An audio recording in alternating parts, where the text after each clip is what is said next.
और स्वागत है आपका भूतों की उस दुनिया में जहां चीखे भी डर के मारे चुप हो जाती है। यह है भूत की कहानी 33, एक ऐसा स्थान जहां हर रात एक नई रूह अपने डर की दास्तान सुनाने आती है। एक ऐसा अंधेरा जहां रोशनी जाने से डरती है, और एक ऐसी खामोशी जहां हर साया कुछ कहता है। तो अगर आप हिम्मती हैं और सच्चे डर से मिलने की चाह रखते हैं तो दरवाजा बंद कर लीजिए, पर्दे गिरा दीजिए और अपने बिस्तर में इस तरह लिपट जाए जैसे कोई आपको छू न सके, क्योंकि अब आप प्रवेश कर चुके हैं उस जगह जहां से लौटकर कोई वैसा नहीं रहता जैसा पहले था। सांसें धीमी कर लो, दिल की धड़कनें थाम लो, क्योंकि अब शुरू होती है सच्ची, डरावनी, रूहानी कहानी। भूत की कहानी 33 में, जहां डर सिर्फ कहानी नहीं, हकीकत है। येर और रहस्य की दुनिया में आपका स्वागत है। यह कहानी है नूर आलम, सुरेश और रूपेश की, और एक बूढ़े बाबा की जो उन्हें एक हवेली के रहस्य से आगाह करता है। लेकिन क्या उन्होंने उसकी बात मानी? कहानी शुरू होती है। भाई लोग, कहानी शुरू होती है एक वीरान गांव के रास्ते से, जहां रात के तकरीबन 9 बजे नूर आलम, सुरेश और रूपेश एक पुरानी जीप में बैठे हंसी मजाक करते हुए एक ऐसे गांव की ओर बढ़ रहे थे जिसका नाम था पचराही। और उसी गांव में थी एक पुरानी हवेली, जिसके बारे में चारों ओर एक अफवाह थी कि वहां जो भी गया कभी लौटा नहीं। लेकिन इन्हें इन बातों पर यकीन नहीं था।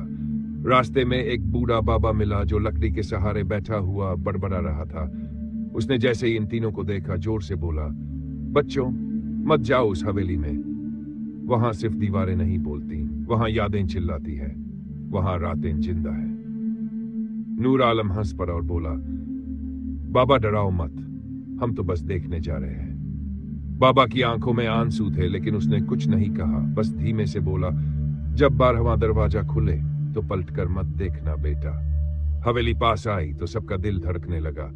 हवेली की छतें टूटी थी, मगर दरवाजे एकदम सही सलामत और भारी लकड़ी के, जैसे आज भी कोई अंदर रह रहा हो। सुरेश ने दरवाजा खोला तो खुद ब खुद वो चर्रर की आवाज करता खुल गया। अंदर अजीब सी ठंडी हवा बह रही थी। रूपेश बोला, मुझे सही नहीं लग रहा। लेकिन नूर आलम ने मोबाइल की टॉर्च ऑन की और सब आगे बढ़े। हवेली के अंदर अंधेरा था, मगर दीवारों पर अधजले फोटो, टूटी हुई मूर्तियां और फर्श पर लकीरें थी, जैसे किसी को घसीटते हुए ले जाया गया हो। तभी सुरेश को एक कमरा दिखा जो आधा खुला था। उसने जैसे ही उसे धक्का दिया, अंदर से ठंडी हवा का एक झोंका आया और दरवाजा खुद बंद हो गया। तीनों चौंक गए, लेकिन अब उनके पास पीछे हटने का रास्ता नहीं था। कमरे के अंदर एक पुराना पियानो रखा था जो अपने आप बजने लगा, टन टन, और साथ ही एक भारी सी औरत की चीख, निकाल दो इन्हें यहां से। रूपेश डरकर रोने लगा, बोला, भाई बाहर चलो, मगर दरवाजा बंद था। तभी नूर आलम की नजर एक तस्वीर पर पड़ी जिसमें 3 लोग खड़े थे और चौथे का चेहरा जलाया गया था। नूर ने पूछा, ये चौथा कौन है? दीवारों पर खरोंच के निशान बनते गए, जैसे किसी ने अंदर से लिखा हो, मैं अब भी जिंदा हूं। सुरेश को किसी ने पीछे से धक्का दिया, वो गिरा और उसकी कमर पर खून के निशान बन गए। अचानक हवेली में बिजली आ गई, लेकिन वहां तो कोई बिजली कनेक्शन ही नहीं था। लाइट जलने से पूरी हवेली चमक उठी और एक एक कमरा अपने आप खुलने लगा।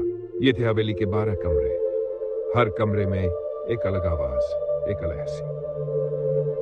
द्वार रहस्य जो धीरे धीरे खुले।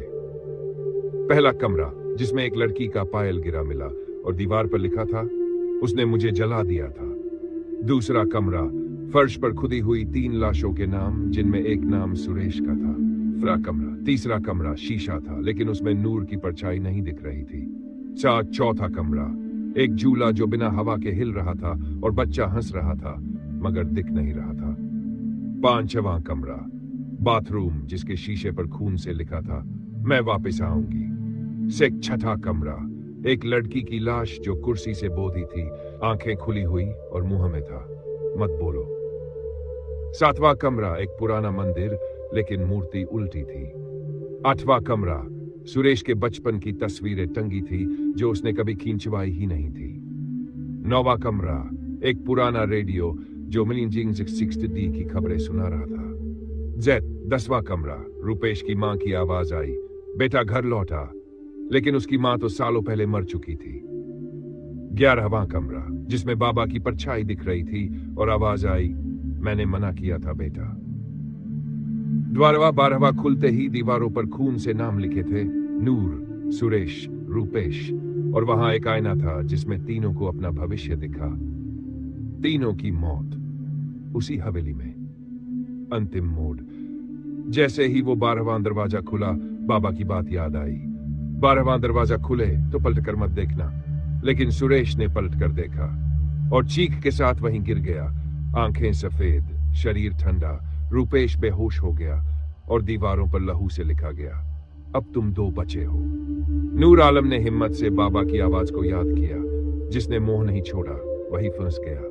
उसने मुंह मोड़कर आखिरी गंगा जल की बूंद अपने माथे पर लगाई और जैसे ही आंखें खोली, हवेली गायब हो चुकी थी। सब अंधेरा। अंत में नूर आलम का संवाद। दोस्तों, ये जो आपने अभी अभी सुनी, ये एक काल्पनिक कहानी थी जो केवल मनोरंजन के लिए बनाई गई थी। अगर आपको ये कहानी पसंद आई तो लाइक करिए, सब्सक्राइब करिए और कमेंट में जरूर बताइए कि कहानी का कौन सा हिस्सा आपको सबसे ज्यादा डरावना और रहस्यमयी लगा।